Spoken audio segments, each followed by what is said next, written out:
What's up, everybody? So I'm back and I'm continuing to go over what was being printed in the press at the time of Steven Avery and Brendan Dassey's arrest, their trial, and everything post-trial as well. Now we are well into the post-trial articles of these videos. The first article from today is from January the 6th, 2016, and it is from the Madison, Wisconsin State Journal. And the headline is, Walker Won't Give Pardon in Steven Avery's Case. 2005 homicide under spotlight after new Netflix documentary. Governor Scott Walker is keeping with past practice and won't pardon Steven Avery or his nephew for a 2005 homicide that has received widespread attention after a new documentary raised questions about the case. Walker's spokeswoman, Laura Patrick, said Tuesday that Walker has not seen the 10-part documentary Making a Murderer, which was released last month on Netflix, and emphasized that the events in the film took place before Walker took office. Early in his administration, Governor Walker made the decision to not issue pardons. Patrick said those who feel they have been wrongfully convicted can seek to have their convictions overturned by a higher court. The Avery documentary has generated renewed interest in the case. A Change.org petition asking President Barack Obama and Walker to pardon Steven Avery has received more than 270,000 supporters as of Tuesday afternoon. The case was tried in state, not federal court, so Obama doesn't have the power to grant a pardon. Do you think if a president at the time, in this case Barack Obama, was able to issue a pardon, would it have happened? If he was able to, would have Barack Obama or even Donald Trump given a pardon to Steven Avery or Brendan Dassey? Let me know what you think. Walker's policy against pardons has been well documented, it including refusing to pardon Eric Pizer, P-I-Z-E-R, an Iraq war veteran who couldn't become a police officer because of a felony conviction for punching someone in a bar fight a decade earlier. The documentary chronicles the investigation and trial in the murder of 25-year-old photographer Teresa Halbach, whose charred remains and vehicle were found on Steven Avery's property in November of 2005. The film includes exclusive access to Steven Avery's family and focuses on his defense attorneys. Those who dispute the framing defense include former Calumet County District Attorney Ken Kratz, who prosecuted the case to avoid a possible conflict of interest, emphasizes Steven Avery's DNA was found in Halbach's vehicle. Her DNA was found on a bullet that investigators matched to Steven Avery's gun. It wasn't Steven Avery's gun, and not that that matters, but this article states Avery's gun. It wasn't his gun. Steven Avery's gun, and that had asked specifically for Halbach to be sent over to photograph a vehicle for Auto Trader magazine. Steven Avery's appeals have been rejected all the way up to the Supreme Court. Brendan Dassey, who did not testify against Steven Avery, was convicted based on statements he made to police during hours of interrogation that he later recanted when he took the stand in his own trial. His case is being appealed to in federal court. State Rep. Andre Jacques, who represents the Mishicot area where Avery's salvage yard is located, said he hasn't watched the documentary, doesn't know if he will. He said he's received a handful of emails about the film, but all of them have been from people outside of his district. I wouldn't say I've received any sort of outcry from my constituents that anything was wrongly decided. He added that many Wisconsinites already know about the Steven Avery case, and the documentary brought it to a wider audience. Having followed the Avery and Dassey cases since 2007, it seemed as if the burden of proof was met in both convictions. In response to the film's central allegations of police planting evidence in the Avery case, Jacques said it's unfair to cast aspirations simply by saying somebody might have done that.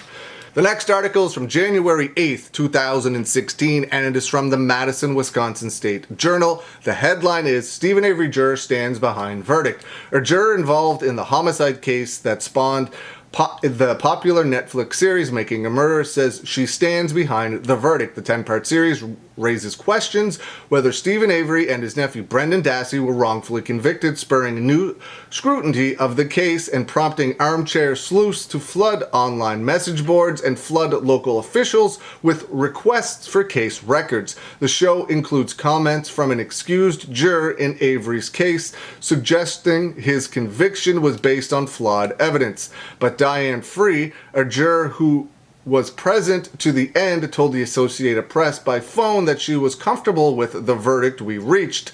The thing on Netflix was a movie, not a documentary. The series draws on dramatic details. Avery had been wrongfully convicted of a 1985 crime and served 18 years in prison. After being freed, he had a $36 million lawsuit pending against public officials when photographer Teresa Halbach disappeared on Halloween 2005. Halbach's bones and belongings were found burned near Steven Avery's trailer. Authorities involved in the case have called the series biased and say it omits crucial facts that led to the convictions. The filmmakers have stood by their work, which spans nearly a decade and concentrates on the defense and perspective of Steven Avery and Brendan Dassey's relatives. The jurors have been mostly silent. Many had made an agreement not to talk about the case after the conviction. Free declined to elaborate beyond her brief remark when reached Wednesday. "I have to ask, please don't call me again," she said before hanging up. The Richard Mahler, the excused juror, said Thursday that he still has questions about the investigation into Avery's involvement. He sat through weeks of testimony and deliberated with the panel for 4 hours before he asked to leave because he was feeling emotionally exhausted. He also said he felt threatened by another juror. He said 7 jurors, included him, voted not guilty in the first vote. 3 voted guilty and 2 were undecided, he said. He said he doesn't know what happened after that because he left. "I don't know what the tensions were in the jury room. We were all pretty mentally tired of everything," he said. With the series becoming a phenomenon, the custodian of court records from the case has been getting a lot of inquiries from local residents from and around the world who want to see the transcripts, exhibits, and other documents. The chief clerk of the Manitowoc County Clerk of Courts office, Lynn Zigmunt, says there are more than 6 bankers' boxes of materials. The requests began picking up about a week ago, she said, and she's assigned an employee to handle the requests each day. It's a lot of information, a lot of documents, so we just have to be careful, but that's our job as custodians of records. The clerk put together a roadmap to the thousands of documents so people can pinpoint the material they need and clerks can easily find it. So somebody doesn't have access to the whole thing, they're pulling things out and putting them back in wrong places, and then we have a mess to clean up. So we are taking control of it in a more manageable way right from the start.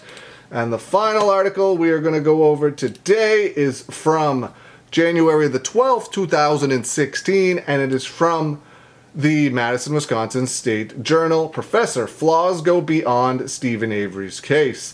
The UW-Madison law professor who helped free Steven Avery after a wrongful conviction in the 1980s, say Making a Murderer, the Netflix documentary about his 2007 homicide trial, illustrates problems in the criminal justice system that affect many's case beyond Steven Avery. Professor Keith Findley, a co-director of the Wisconsin Innocent Project, said his organization is not currently representing Avery, whose supporters say was wrongfully convicted in the 2005 death of Teresa Halbach. But Findley said he has talked recently with Avery's attorneys Dean Strang and Jerry Buting and noted the Innocence Project could revisit Avery's case in the future should new evidence come to light.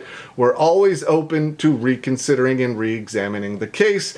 He also said deciding not to take up the case does not necessarily mean the project members believe Steven Avery is guilty. The project could pass on the case if there isn't new evidence available for another trial, or become another legal organization or become because another legal organization would be better suited for it. Making a Murderer, which premiered on Netflix last month, recounts Steven Avery's conviction for a 1985 crime in Manitowoc County and his release from prison 18 years later after the Wisconsin Innocent Project used DNA evidence to exonerate him. It then follows the 2005 disappearance and death of Teresa Halbach. Law enforcement officials who were involved in the Halbach case have criticized the 10-part documentary series, which is told from the perspective of Avery's family and the defense team. Findlay said he has watched Making a Murderer and thought it did a good job showcasing the reoccurring flaws in the criminal justice system more broadly. Those flaws include potential for investigators to coerce false confessions from suspects and the possibility of errors in analyzing forensic evidence.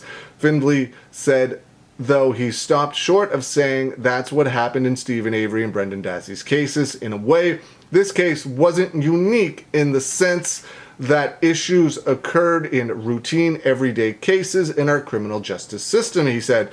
Findlay said the series also shows a facet of the judicial system he knows well from his work within the Wisconsin Innocent Project. The system is not designed to exonerate wrongfully convicted people, he said. It's designed, once the conviction is obtained, to preserve that conviction. So, some really interesting articles today, but I want to know, do you think if it was possible, now they can't, but if they could, would have Barack Obama or Donald Trump or even now Joe Biden have issued a pardon to Steven Avery and Brendan Dassey if they were able to? Do you think they would have done that? Let me know. Leave some comments below. I hope you're having a good day, and I will see you again soon.